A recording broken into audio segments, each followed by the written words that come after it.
That's a great point, though, because that was sort of the things that I thought, like when Keanu did it, I was like, God damn it, that kind of thing. Like, there goes all our business. But it was like 9 million people are about to buy Keanu Reeves comic book, and they're not even gonna look at anything else. But we were 56% funded in 3 days, which we were not expecting. That kind of thing. And that was, and I'm really grateful to everybody who backed it. But that did open my eyes to the fact that I'm like, hey, you know what? If people want to buy it, people are going to buy it. Yeah. And if I wasn't hurting for cash right now, I would totally invest $2,000 in a Keanu and Matt Kins signed comic book right now. Mm-hmm. It'd be awesome. So because I was excited whenever they announced that book. I was like, oh man, Keanu in a book, and it looks cool. I was so excited. Then it hit Kickstarter. I was like, I don't even know if I want this book now. And then I'm like, but I do. It's Keanu Reeves. Come on now. Who am I kidding? We kind of on a lower level did something like that, and Mike can sort of explain it because it's pretty cool detail. But we kind of used some celebrity star power to get our book, get some eyes on our book too, which is pretty great. So Mike's got a good story there about that one. Well, which one? There's a couple of them here. There's a couple. I mean for Leonard, that's my big one. Yeah. Well, I've actually owned a magazine for 5 years, 6 years now. I've owned a guy's magazine. So I've done a lot of celebrity interviews. One of the guys I interviewed years ago, Leonard Wu, who was in the show Marco Polo. He was in Bosch. He was in Alita Battle Angel. And now he's one of the stars of that Ghost of Tsushima game on PS4. So he's actually stayed, pretty good friend of mine for the last couple of years. And he started doing some artwork on his Instagram. So I was like, I reached out to him about a cover and just working together. He's like, I just had a kid. I just don't have the time to invest in any kind of sequential. I'm like, well, what about just doing a cover? And we'll just give you can do whatever you want with it. Just got to include this. And he was down. And I don't know if Noah or Matt sent you his cover, but it is definitely a badass cover that would. This is one of our variants that is definitely going to be something that's going to be in the stores as well. It is a gorgeous cover. The colors are amazing by Matt. Who did the colors on that? Yeah, that was done by Ertan Sihan. He's a Turkish colorist that I've worked with in the past. So he did a really good job. And yeah, the variant covers at the very least it's on the Kickstarter page. Mm-hmm. Mm-hmm. I did see it over there. Two heads of the factions going at each other. Yeah. And so if you see it, it's good. We have a yellow background in there. It is, it is an absolute amazing piece. I gave him 6 weeks to do it, and because he was like, oh no, I'll take some time. I think he had it back to me in 4 days. He's like, when I have enough time, he's like, he's like, I don't know if we'll be able to get it done. And then every day he'd send me a photo or a video, and he's like, well, we're all done now. I'm like, what? I'm like, I gave you until September 15th to do it, and by August 10th he was done. So I was like, okay, well, and then I immediately sent it to Noah and Matt, and they were just like, this is definitely something that will sell for us. And we have 1 or 2 other variant covers at this point that are definite homages to Mike. One of them is to Mike Zeck as well. So which looks, I can't wait for. I just can't see these in print. I mean, the print looks so amazing on these covers. Yeah, for that one, I brought in Wilson Gandolfo. He's a guy that I did my first comic with, Digital Forever, and we sent him. I sent him the cover of G.I. Joe 53, which was Snake Eyes, and he's sort of bordered by a bunch of Marvel superheroes. So we one of our main Dino-Thrashers is sort of front and center like Snake Eyes, and then around the border we put various other Dino-Thrashers. So that's another way for us to work our love of G.I. Joe into this. Awesome. And there's severe love of G.I. Joe, I think, by all of us at this point. Yeah, sounds like you guys are really into G.I. Joe. I totally missed that, like I said, I was born in 88. I guess G.I. Joe probably died out in the early 90s. So by the time I got old enough to get into stuff, died down in the early 90s. I think you can watch every episode on YouTube now on the Hasbro channel. So. Oh yeah, no doubt. One thing that I always find strange is like they did the G.I. Joe movie, and it was pretty bad. And then they did a sequel to it that was like a weird reboot, and that movie actually wasn't bad. If that had been the first one, I think there would still be a G.I. Joe movie franchise, but I don't think anybody watched that second one because they were like, yeah, that first one was bad, you know? Are these I the love that first live one. action ones? Mm-hmm. Yeah. Yeah. Oh. I still have a Yeah, soft they spot could for kill off Channing Tatum for all I care in those movies. He was terrible at Duke. It's fine. Yeah. They kill him at the beginning of the second one, so Thank God. Awful. it was great. I feel like that second one was kind of like I don't know, it was so weird. Like they brought back and advertised like everybody was coming back from the first one, but then they get rid of them at the beginning of the movie and replace them with like actual actors, and like I don't know, like it just got so much better after they got rid of that first cast. But it was weird the way all the stuff played out in the advertising, you know. Oh, You yeah. turn on the movie, you're like, oh wait, they're all gone. Okay. Well, I'm hoping that Snake Eyes movie will be better next year than the other two combined. So, Oh, okay. I didn't even know they were working on that. and you call yourself a fan? They've already finished filming. It was supposed to come out, I think, like next month, and they pushed the next year. Yeah. Well, DINO-THRASHERS is basically, if you look at it, it is how I explain it to family and friends who aren't comic book fans, or even if they are.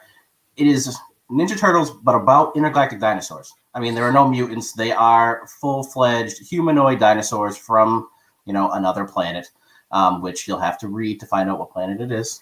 So, but it is, they've been going through a long time battle with the pterosaurs, who are the villains of the actual story. They come basically. How it works is they are drawn to Earth once an egg is pressed, or a not egg, whatever it may be at this point. Noah kind of changed. It's now a pseudo button altogether. So it looks like almost, Magic 8-Ball is like the screen that I think of when I think of like the red light on there. But it draws them to Earth as basically a homing beacon. Drawn by 4 humans, 2 archaeologists and their interns. And basically, if you look at it, it is good versus evil. It is friendship. It is funny. There is so much comedy in the actual script and in the dialogue. I think I had more fun writing the dialogue than Noah has been having more fun with actually drawing the descriptions of the faces and the emotions and everything of like the actual camaraderie that is going on so far in the book. Noah, you want to chime in? I don't know. I'm having a lot of fun. Like I'm having I'm having a blast drawing the expressions of the dinosaurs and the human characters and everything like that. And I posted on my Instagram. I just love the interactions I get to do with each character, especially with the humans and the dinosaurs. I think I want to sort of capture some of that, like, childlike wonder, with these characters, these larger than life characters. I don't know if I'm doing a good job, but I want to. So that's the big thing. You are doing a great job. You are. I just love drawing these characters. I have since the beginning, and even when I was reading the script, I knew I was going to love drawing them, and I tried to design them so that I would love drawing them too. That's something I've always. Except for Snappers, his beginning design was a little too much. He was a little too much. I didn't know what to do with him, but I think I found a good balance now, where I know what I want to do with Snapper. Mm-hmm. He's a blast, and I think it'll be even cooler to see what the second issue will be like, because I've sort of streamlined things for this issue, but there are things I had to leave out, but I can put in maybe in the second issue. So I'm planning on, if and when we get to the second issue, doing some redesigns there with the characters and maybe updating their costumes, their armor, kind of like you would see in between like a movie or something like that, or a season of a TV show, because they are coming out a couple months apart from each other. Mm-hmm. That gives me sort of a freedom of not necessarily sticking with the same designs. And, but I'm having so much fun drawing these characters. Like, it's a dream. I did a design earlier in the year before I did the script. If I wanted to draw like I think I was just sort of like wanting to draw something that made me happy, and I wanted to do an original character that was a mashup between Indiana Jones and Rick O'Connell from the Mummy movies, and like, you know, just sort of this raw adventure character. But he was so bland looking, and he was so discount Indiana Jones that it wasn't going to be a good comic book character at all. But then I read the description of Tor, the main raptor character, and I was like, I know what my Indiana Jones and Rick O'Connell character is going to be. It's just he's going to be a dinosaur, and he's going to be awesome. And that's been my approach, where it's like, always wanted to do a Viking character with a giant axe, and everyone's seen that character before, but like now he's a Triceratops, and the axe is also a shotgun, and that's what's awesome. That kind of thing. Like that's I'm just having so much fun making characters like that. And speaking of Keanu Reeves, like we have a pterodactyl, and like that's what I hear in his voice is like Theodore Esquire from Bill and Ted. Basically, is like is who he is, or Johnny This is Yuma. the one that's Johnny described Utah. as this is the one that's described as a sniper, right? Yes. Yeah. Okay, that's Yeah. perfect. Like stoic Keanu, like being the quiet sniper type, I could totally see. Just like dropping like weird one-liners and stuff. Oh, That's him. him. Yeah, that's Yeah. him. And it's such nostalgia for me. So I'm younger than everybody here. I have you all beat as far as age goes. So like to where like you talk about the G.I. Joe live action movie, like, yeah, well, that was lame. It's where like, no, that was my childhood. That kind of thing. And I was like, It doesn't that was make my it any G.I. better. Joe. No, it's still a terrible movie. I don't care. I have good memories of, let me tell you, I have a very touching story with that movie. So I grew up with a dog and she died the summer that movie came out. And like one of the things that really cheered me up was my dad taking me to see the G.I. Joe movie. And that was like just what I needed in that moment, was just something stupid and fun after losing that dog, which was like a part of our family. And so like, don't diss that movie around me. Like I still watch it and I'm like, this is beautiful. Like, I don't know about beautiful, but it's. I understand the reasoning for it. Don't get me wrong. But that's why I always try to be careful with like trying to dog a movie too much, because I'm like, there's movies that I know are like garbage, but I love them because of like whatever else was going on at the time, you know. So you never know what somebody connects with or why, you know. So that's awesome. That's awesome. There's some cool stuff in that movie too that like got the action figure sort of culture, you know. Like we wanted to see those giant mech suits and Snake Eyes flipping off of cars and stuff like that. And that's sort of like that spoke to me as a kid who played with action figures and stuff like that at the time. And now like I'm trying to bring that to this book too, where it's like, what would I play with my action figures? What would I have them doing? You know? And like what cartoons like spoke to me as a kid, and how do I structure action sequences like they would structure the action sequences in those cartoons?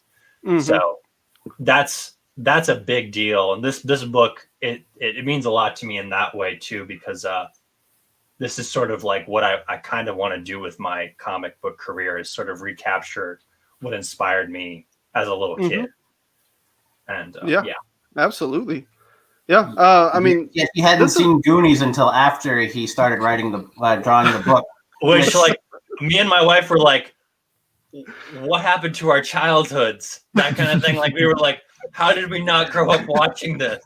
Like I grew up watching Indiana Jones, and I remember as a kid trying to find that next Indiana Jones. And if I had known that the Goonies was just as good, like it would have been one of my favorite movies. And then this summer going to see it, that's what I thought. I was like, my childhood was wasted. That's all I can say. Yeah. I mean, that's how I grew up too. Like, you know, everybody talked about the Goonies to the point where I was like, I don't even think I need to see it, you know. And then I finally watched it like in college. I was like, oh my God, I was so wrong. Like, you have to see this, you know. Oh yeah, it's a beautiful movie. Again, I you got to see the extra scenes with the octopus at the end. Yeah, no, I have to get a Blu-ray so I can watch that. Yeah. So, man, like one thing that you know, talking to you guys has been great, because whenever I went through the Kickstarter, I was like, this is like so much fun, you know, and it reminds me of like the 90s of my childhood, you know.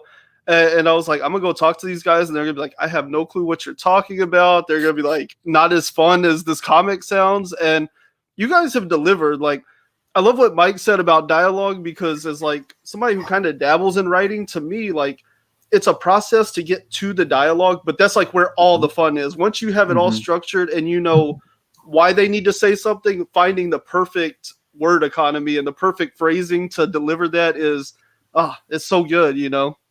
Oh, I have a list of dino-related insults that are family-friendly to include in each book. And it's, between that and that's a lot of stuff came from Ninja Turtles and DINO-THRASHERS and Street Sharks about insults. So it's like, okay, I can twist this a little bit. But dialogue, I mean, obviously the art is incredible. The art has to be on point.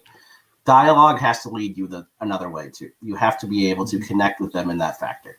So I know dialogue is hard to write. I think Noah can attest that I kind of did it pretty well, at least with the first issue anyway. Yeah. You're right. All right. It's pretty caca. That's fine. Yeah. And, talking to Noah here has been great. It sounds like he enjoys drawing these characters. And I think that translates, like everything that I see and hear, I'm like, oh yeah, like it looks like he's having fun when he's drawing those. Nothing's like stiff and awkward or feels like it was forced to be on that page. It looks like he's just like, oh yeah, like I want to do this, so I'm gonna do it, and like all that stuff just translates from your personality down to your book, and that's really impressive. I feel like a lot of people miss that. That's awesome. Thank you for making that compliment. That just like got me through the rest of the day. I'm like, now I can face the world. Yeah, I can actually go out and have some confidence. I'm like looking at my page now, and I'm like, that's the word I needed. I'm going. Yeah. But I have promised Noah that the descriptions of the pages will be lighter in the next issues.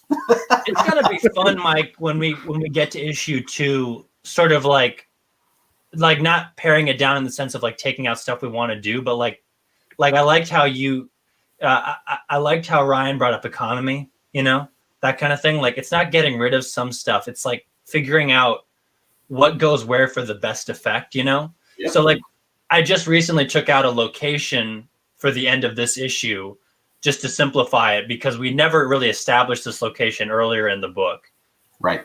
But but I kind of wanted to bring it back full circle so that this issue tells one complete story.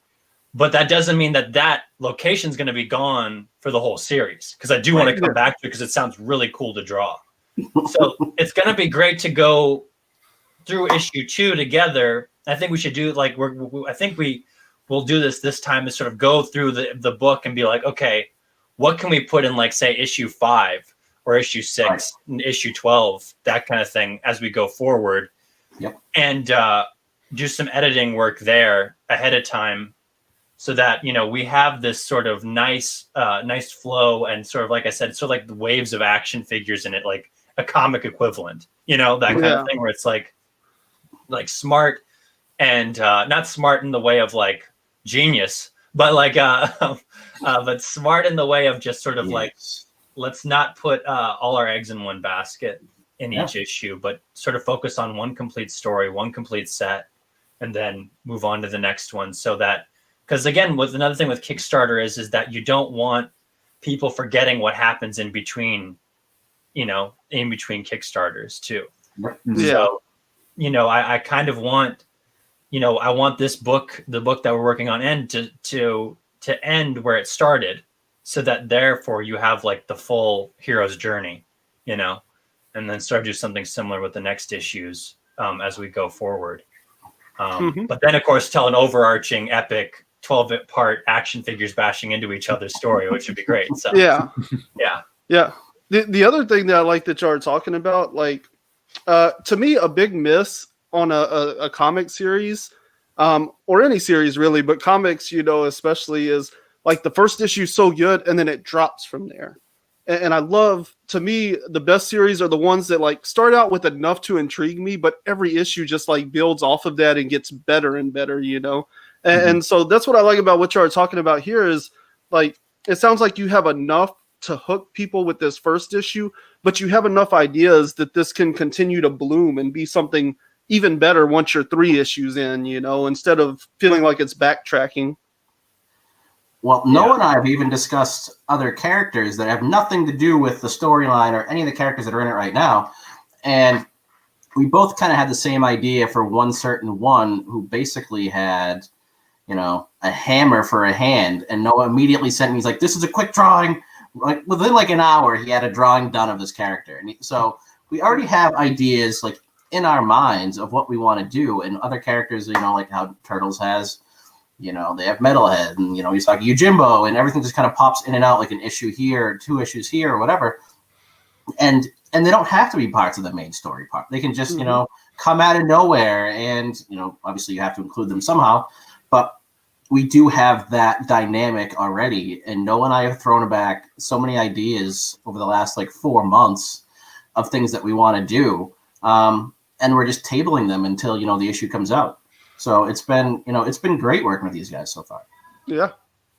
I love that concept, because to me, the idea of like Dimension X in the Turtles is like the most weird, random, like this shouldn't work at all. But then it does. Like they pull it off, you know? And so I love when people are going like, I want to do this and this. And it sounds like they don't mix, but like they find a way to make it all work, you know? And you can have all these different characters from like different types of mythos, but they can still fit into that world somehow, you know? So that sounds really interesting. I'm excited to see, you know, where this all can go from here, you know, what all these other characters can be a part of. Right. I know. Okay. So in your book too, it talks about like the archaeologists and stuff. So there's humans and the dinosaurs involved in this. Yes. Kind of like Transformers, right? Yeah. Yes. Like the cartoon. Yeah, and I don't came over the cartoons, but yes, like in the movies and the books, the cartoons and the comics, yes, both had like I think of like how Blade came out and they were like familiars is kind of how they were. But yes, yep. Okay.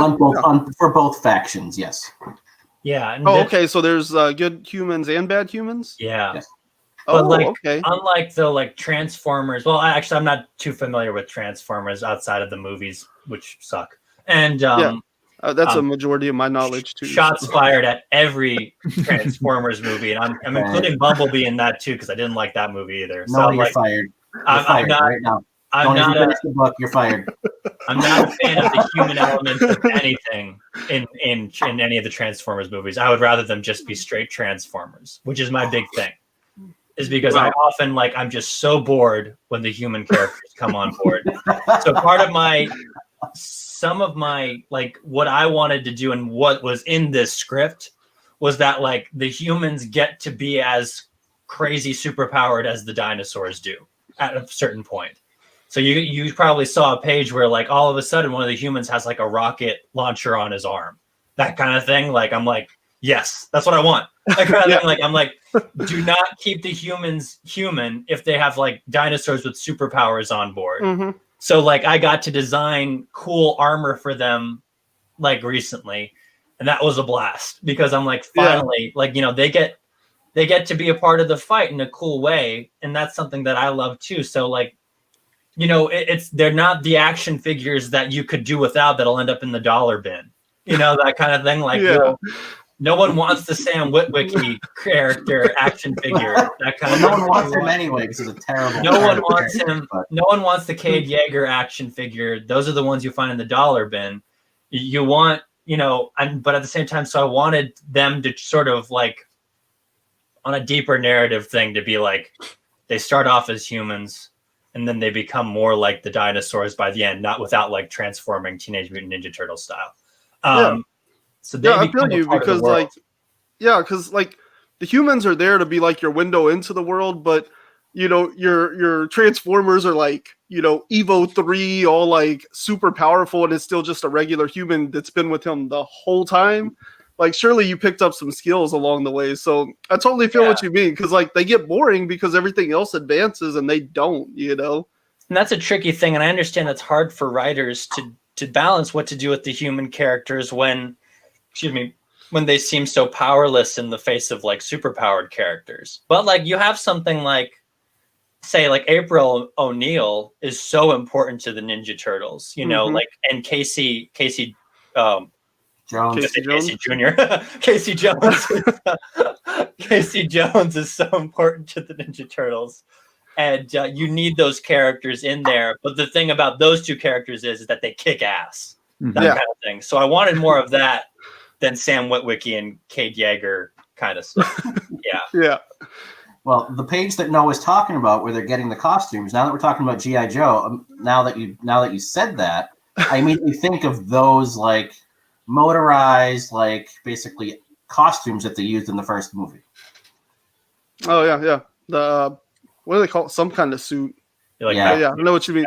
It's like a Make super you jump suit of and some run. sort, And, yes. yeah. Yeah. Like an exoskeleton. Yeah. That's basically what they get in like a more pared down version, but that's basically what they get by the end of this issue, so that they can kind of be closer to the same level as the Dino-Thrashers. Yeah. Not there yet. The Dino-Thrashers are at the top of the food chain as far as ass kickers go. There's something about dinosaurs that just feel like they're supposed to be at top, you know? Yeah. Yeah, so I mean that's pretty much all I have for y'all today. I guess do you want to just kind of overview the Dino-Thrashers Kickstarter as far as like numbers, like where y'all at, what are you looking for, any stretch goals that are coming up, anything like that? So we have 32 days to go. We're going to actually end early in the morning of Halloween on the East Coast of the United States. We're about 80% funded, but we are definitely sort of in that dreaded middle dead zone. So we're doing everything we can to get eyes on the project. But no, we're doing well. We have stretch goals sort of designed, but we don't want to let those out of the bag just yet, or to announce anything way too early right now. The focus is hitting that funding goal, and then we'll start announcing stuff. I have one thing I can announce if your listeners are interested. I am going to do for the 100th backer. I think we're at 94 backers right now. Correct. So for the 100th backer, I am going to do a specific sketch cover of Matt's recent comic, The Reset. Mm-hmm. So there will be a sketch cover given out to that, and I have a couple more, so I'm going to be throwing those out there. So yeah, Matt's got his that he's been drawing on himself right there, but I'll be doing some sketch covers as we go, and I'll be announcing those on my Instagram page as well, and hopefully and reposting them through other people. But I also have a lot of friends who are excited to do some fan art just to promote the book as well, and so I've got a couple of people who are gung ho to do some more artwork for that. That's those are the big things to look forward to, I think, and they'll be posted on my Instagram and Matt's Instagram, and hopefully the Dino-Thrashers Instagram, and on the Kickstarter page and everything. Awesome. Anything else you guys want to touch on before we wrap it up? No, I mean, I really appreciate it. I know that like Mike and Noah are talking about sort of like the fun of the comics, and what I really want for this is like, you come home from like a hard day of work, or, it's 2020, everybody's sort of trying to escape from something, and maybe you don't want to read that sort of Batman sulking on a gargoyle in the rain. You want something fun to escape to. This would be a really good thing to pick up and, take your mind off of things. Yeah. And Alfred, who's coloring the book, he's going to bring a great look to it and he's going to make it easy to read, that kind of thing. It'll be very easy on your eyes. So it's like, he's the top of his game, someone to keep your eye on as far as an artist goes. And once he's done with the book, it's going to be something real special. And I think, hopefully my lettering and my inks can live up to his colors. So, yeah. Okay. Anything else, Mike? I'm good. Buy our book. How about that? Yeah, There you go. Definitely. Go to our Kickstarter. Buy our book. that was our secret message the whole time. Even though an hour of us talking. I'll just say That was the buy Shyamalan twist the of book. this interview. Yeah. I like how the writer. Bunch of, original art left too. I think we still have like 4 or 5 pieces of original art left up there that people can buy as part of our tiers. Yep. Yeah. Oh, nice. Yep. Okay. I like how the writer here is the man of few words, but very potent. It's like he's distilled the language down to like just perfect. That's right. Make it easy. Make it a nice, bold statement. Buy the book. Yeah, buy the book. Awesome. Okay. Well, yeah, it's been great talking with you guys. Like I've said, I think several times here, like I think I had a blast talking with y'all, and your personalities just like flow right through the Kickstarter. I can only imagine they flow through the book as well. I've seen some of the artwork, and I think all of the fun and excitement, it all bubbles through. So I'm really excited for this. I think it's going to be a great book, and I'm glad to hear y'all have plans for the future. And I can't wait to see what happens beyond this. So, Christian, what is that? No freaking idea. Any thoughts, Dad? I'm not sure, Christian, but it has what looks to be raptor prints on it. That's impossible, Max. Isn't it? I would certainly think so. Almost there! Don't break it, Max. We need to examine it and keep it intact. Like I don't know that, Amanda. Finally! But this is getting stranger by the minute. How in the hell is there a perfectly shaped orb of some sort buried this deep? Dr. Tracker, let's get it to the tent and examine it. You're right, Shelby. Let's all move inside. Amanda, what do you think of these designs all over this object? How were they carved into it? They aren't even carved, Max. They're like etched or lasered into it. What the hell is this thing? And look at this piece. It's not even rock. It's some metal of some sort. My readings are off the charts, and the carbon dater 3000 can't even tell us what this thing is made of, but it says that it's 4 million years old. I just don't freaking get it. It's like the what came first riddle, the chicken or the egg. Where in the bloody hell did this come from? This is quite the brain teaser that we need to figure out and not rush into. Ah, screw it. There's only one way to find out what this is. What the Dad? Watch your mouth, Christian! Christian's right! Max, you have less patience than a 2-year-old. That could have been a bomb or something. Be real, Amanda. Bombs didn't exist 4 million years ago. But neither did buttons and lights, so what do I know? I hope you're right, Dad. That was quite the light show. Does anyone else feel the ground shaking? What in the world?